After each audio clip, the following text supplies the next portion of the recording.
Bonjour et bienvenue en ce jeudi 15 juin. Nous sommes au Parc Philippe-Barrette pour un événement assez spécial. Puis c'est une journée, qu'est-ce que je pourrais dire? C'est une journée qu'on voit à chaque année depuis 2006.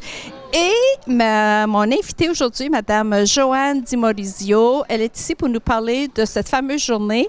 Et la journée en question, c'est la journée mondiale de sensibilisation à la maltraitance des personnes âgées. Donc, le but, alors c'est un événement qui a lieu internationalement, à travers le monde. Donc, le but, c'est de comprendre puis d'encourager les gens, de reconnaître les signes puis de protéger aussi les gens qui sont vulnérables pour cette maltraitance.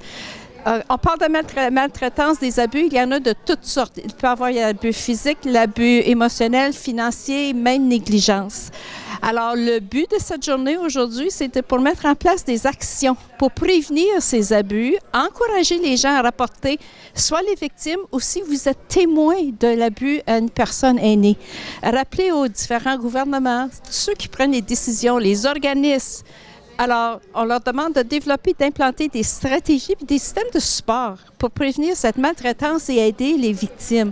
Alors, grosso modo, c'est le but de la journée aujourd'hui.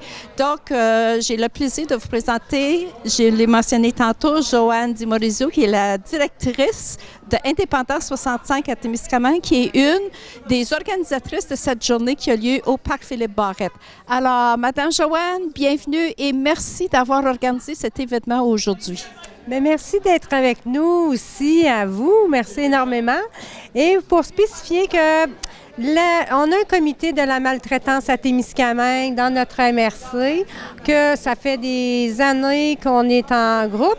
Et je veux juste spécifier que sur cette table, et de vous inviter aussi, si vous avez des choses à discuter ou ce que vous voyez des abus ou vous questionnez sur des abus, vous pouvez approcher ces gens qui sont sur les tables de concertation de la bientraitance, que je dis bien la bientraitance. Alors, on a la SQ à Témiscamingue qui siège sur notre table.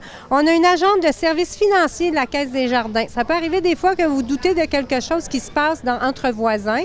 Vous pouvez en parler directement à quelqu'un de la Caisse, puis ils vont bien vous diriger. On a la Société d'Alzheimer qui siège sur cette table-ci. Indépendance, évidemment.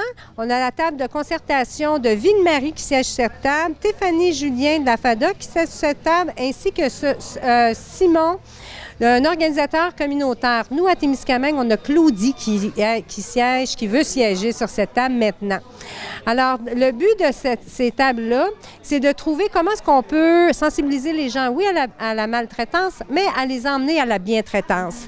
Qui veut dire de la bientraitance, nous, on prône ceci. Faites des visites amicales, appelez les gens, que ce soit les jeunes aussi, on vous interpelle parce qu'on veut se rapprocher des jeunes, on veut créer des moments d'intersectoriel, que c'était le but de la rencontre aussi aujourd'hui, que nos jeunes participent à notre activité. Vous pouvez faire des visites amicales, vous pouvez faire des commissions, des fois, juste demander à la personne âgée, là, à côté de chez vous, votre voisin, je m'en vais au dépanneur, as-tu besoin de quelque chose? Bien, regarde, ça fait tellement plaisir, ça peut être un pain, hein, des fois, puis que les gens aînés n'osent pas déranger. Fait que, invitez-vous à les supporter dans leur bien-être de vivre dans notre communauté. Plus qu'on est ensemble, puis plus qu'on voit des gens qui ont des besoins, en s'aidant entre nous, là, on vient de tasser la maltraitance. Est-ce qu'il y a des rencontres? Alors, vous avez parlé de comité, donc il y a des gens disponibles pour aider les gens. Alors, peut-être nous avons des téléspectateurs, on est témoins, on doute, on ne sait plus. Est-ce que vous avez vu une augmentation depuis la pandémie? Parce qu'on sait que durant les 2 premières années de la pandémie, puis même encore peut-être aujourd'hui, parce qu'on vit encore les séquelles de l'isolement de certaines personnes, est-ce qu'il y a eu une augmentation? Puis est-ce que les gens vont vraiment dévoiler ou approcher? Mais c'est délicat aussi, donc il faut faire attention si on pense qu'il y a une personne qui est abusée. Alors, quelles sont les étapes? Comment est-ce qu'on peut faire sans blesser la personne aussi? Là? Elle ne veut pas l'admettre parce qu'il y a quand même une certaine dignité puis une fierté à respecter aussi des personnes qu'on pense être abusées. Donc, on a parlé ça peut être financier, financier, même par téléphone, les scams. Donc, on avertit, il y a toujours de la publicité annonçant aux gens de faire attention. Vous recevez un appel, « Oh, grand-maman, j'ai... » Tu sais, puis il donne l'exemple à la télé. Là. Alors, qu'est-ce qu'on peut faire comme localement à Témiscamingue? Est-ce que vous avez des réunions régulièrement? Comment ça se passe ici? Comment ça se vit à Témis? À Témiscamingue, la pandémie. On en parle, qu'est-ce qu'on a découvert à la pandémie, ça a créé ça, fait que là, il faut le redéfaire. C'est que dans l'abus financier, mais c'est pas malin. Je dis pas que c'est malin, on n'est pas au courant, mais un abus financier que vous ne vous rendez pas compte qu'on peut faire sans amicalement, puis on ne sait pas, c'est de passer ta carte bancaire à ta voisine, puis dire, va donc faire mes commissions, puis je te donne mon NIP, puis tout le kit. Fait que là, c'est vous m'entendez là-dessus, appelez la caisse, appelez aux banques nationales, de voir comment est-ce qu'on peut faire que la personne peut faire des commissions, mais tout en étant protégé. Parce qu'on peut perdre la carte, hein. Bon, on n'ira pas là. Ça, c'est du financier léger qu'on dit à Témiscamingue, puis je crois que les gens sont très bien sensibilisés depuis un bon bout de temps, depuis la fin de la pandémie. Là, lâchez votre carte de guichet automatique, s'il vous plaît, passez la. Puis en plus, il y a le facteur confiance aussi, surtout si tu es une voisine, je pense à la personne aînée qui fait confiance à sa voisine, puis elle dit, regarde, tu t'en vas au IGA, ben oui, OK, puis je te donne la carte de... Tu sais, c'est innocent aussi, des fois. C'est innocent.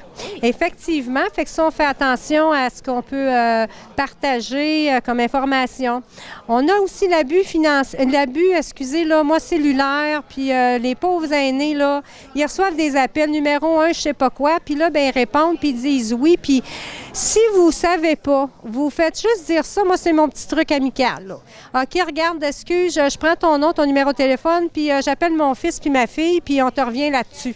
Mais qu'est-ce qu'on fait avec ces appels-là? Parce qu'avec nos cellulaires, on a toujours l'afficheur, tu peux reconnaître l'appel. Puis maintenant, là, parce que quand je regarde le numéro, on ne répond pas. Mais comment on fait pour les dévoiler, ces gens-là? Qu'est-ce qu'on fait? On approche, c'est là où la SQ entre en scène, là? Bon réflexe. Fait que là, vous prenez le numéro de téléphone, puis vous appelez la SQ, puis vous dites, ben regarde, il y a de la fraude qui se passe dans notre secteur. Parce que je sais pas pourquoi, mais c'est par secteur. À un moment donné, il y a quelqu'un qui rentre à Témis, puis il nous appelle toutes, là. Fait qu'effectivement, d'appeler la SQ pour leur donner le numéro de téléphone, puis ils vont faire... Je trouve ça drôle, Mme Joanne, parce que j'ai plusieurs numéros de téléphone. Puis à un moment donné, j'étais allée consulter, puis on dit, ben madame, il n'y a rien qu'on peut faire. Mais comment on fait pour les arrêter? C'est les dénoncer, mais comment il faut aller, le numéro 800, dévoiler les... j'essaie de penser, le mot m'échappe là, dans le moment, mais tu sais, ceux qui... C'est ça. Les fraudeurs, c'est ça, là, comment on fait?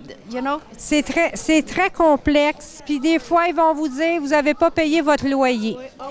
Ça, c'est la nouvelle, là. On n'a pas payé notre loyer, puis ils veulent absolument que vous allez chercher une carte quelque part, mettre l'argent là-dessus sur votre compte. Fait que ça, c'est des choses courantes. C'est des méthodes qu'on commence à connaître, à reconnaître, mais il faut vraiment que l'aîné ne réponde pas à ce 1-800, peu importe le numéro de téléphone, parce qu'après ça, c'est difficile de rétracter puis de reprendre nos sous dans nos comptes de banque qui sont plus là. Donc, c'est un sujet c'est un sujet important. Puis il y a tellement de facteurs reliés à cette maltraitance-là. Puis là, je pense aussi, il y a quelque chose qui, après ici, là, les activités au parc, il y a quelque chose au musée de la gare. Est-ce que c'est une session d'information? Qu'est-ce qui va se passer après au musée de la gare? Juste poursuivre, excusez-moi. Non, c'est correct, vas-y. Non, c'est correct.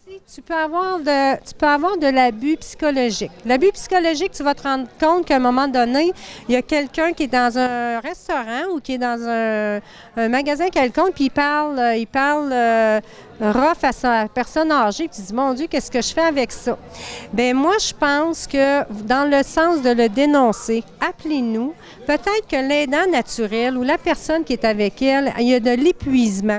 Et ne pas porter de jugement. Il faut faire attention. C'est-tu physique, puis fais-tu de la psychologique, puis quoi que ce soit, là. Fait que peut-être qu'il faut juste sensibiliser. Bien, c'est peut-être vous qui êtes fatigué. Garde, on va y faire avec la madame les commissions, là. Parce qu'il faut se dénoncer soi-même que Moi, je commence à être fatiguée, puis regarde, je sais plus, là, mais je suis tannée de répéter. Fait que ça peut devenir un abus psychologique, mais c'est pas malsain, c'est pas malin, là. C'est juste qu'on a besoin de l'aide. Fait que c'est ce qu'on veut créer aussi. Avec Indépendance, appelez-nous, puis vous avez besoin de l'aide. Fait qu'il y en a plein de formes d'abus qu'on peut penser que c'est de la grosse abus, puis c'est pas bien, mais c'est juste qu'on a besoin de support. Puis ça, c'est vrai, du support, c'est pour les personnes aidantes. Puis on les oublie des fois. On les oublie, ces gens-là.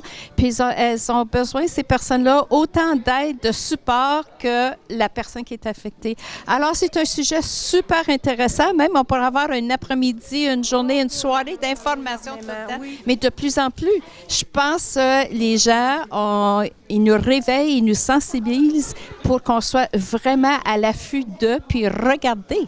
Exactement. Et puis, pour poursuivre avec cet après-midi, il va y avoir une présentation de l'AFADA qui est vraiment impliquée dans notre service. À la guerre, on va avoir une présentation. Et puis, on va, en espérant que vous pouvez peut-être la regarder au canal. Puis, on poursuit dans le développement de la bientraitance envers nos aînés. Alors, c'est intéressant aujourd'hui. Puis en plus, il y a un petit, le ruban mauve, la couleur mauve. Ensuite, j'aime le petit dicton qui dit « Agissons parce qu'ensemble, on est plus fort que la maltraitance ». Alors, c'est le gouvernement du Québec. Alors, c'est une journée mondiale. Il y a une ligne téléphonique pour les abus d'aînés. Donc, il y a de l'information tellement intéressante. Donc, Indépendance 65, tout le monde, vous connaissez Mme Joanne Dimorizio. Alors, soyez très à l'aise, appelez, allez en personne. Alors, il faut en parler. Même si c'est juste un petit doute, bien, ça peut être rassurant de jaser puis de savoir. Oui. Oui. Divulguer de l'information, peu importe. Il y a le 1-888 que vous allez voir à l'antenne, oui, que vous pouvez appeler puis demander des informations, vous partager ce que vous avez vu, peu importe, puis vous allez avoir une belle guidance là-dessus. Et je rappelle toujours aussi, je le mets, on a le 811. Le 811, il y a le volet social aussi. Si vous avez des informations, c'est pas juste la santé, là, mais vous avez besoin d'informations, appelez le 811. Vous pouvez prendre, je pense que c'est le carré 2. Et puis, tu peux avoir aussi des informations, des partages à ce numéro. Alors, c'est parfait, Mme Joanne. Alors, peut-être au bas de l'écran, on pourrait mettre le numéro. C'est un numéro 800, donc c'est le 1-888-489-2287. Et ça, c'est la ligne téléphonique pour l'aide aux abus et aux aînés. Alors, merci beaucoup, Mme Joanne, pour l'organisation. Ça nous fait toujours plaisir. C'est un événement. Tous les événements qui ont lieu à Témis, TVC-TK est là pour essayer de poursuivre puis informer la population. Alors, sur ce, nous sommes jeudi le 15 juin. La journée de sensibilisation, c'est une journée mondiale de sensibilisation à la maltraitance des personnes âgées, mais ça ne devrait pas être juste le 15 juin, parce que c'est toujours la même date. Ça devrait être à tous les jours et c'est ce qu'on vous souhaite. Alors, sur ce, on vous souhaite une bonne journée et merci beaucoup, Mme Joanne.